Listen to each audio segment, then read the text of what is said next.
2 Samuel chapter 4. When Saul's son Ishbaal heard that Abner had died at Hebron, his courage failed, and all Israel was dismayed. Saul's son had 2 captains of raiding bands. The name of the one was Baanah, and the name of the other was Rechab. They were sons of Rimmon, a Benjaminite, from Beeroth, for Beeroth is considered to belong to Benjamin. Now the people of Beeroth had fled to Gittaim and are there as resident aliens to this day. Saul's son Jonathan had a son who was crippled in his feet. He was 5 years old when the news about Saul and Jonathan came from Jezreel. His nurse picked him up and fled, and in her haste to flee, it happened that he fell and became lame. His name was Mephibosheth. Now the sons of Rimmon, the Beerothite, Rechab and Baanah, set out, and about the heat of the day they came to the house of Ishbaal, while he was taking his noonday rest.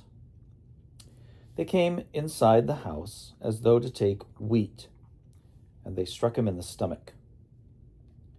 Then Rechab and his brother Baanah escaped. Now they had come into the house while he was lying on his couch in his bedchamber. They attacked him, killed him, and beheaded him.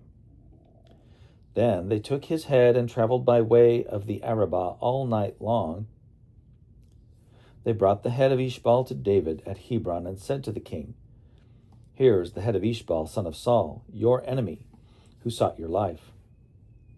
The Lord has avenged my lord the king this day on Saul and on his offspring."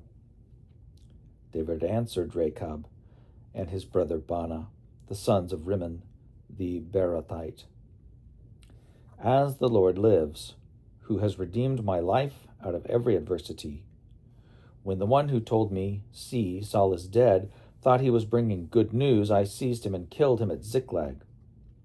This was the reward I gave him for his news. How much more then when wicked men have killed a righteous man on his bed in his own house? And now shall I not require his blood at your hand and destroy you from the earth?" So David commanded the young men, and they killed them. They cut off their hands and feet and hung their bodies beside the pool at Hebron. But the head of Ishbaal they took and buried in the tomb of Abner at Hebron.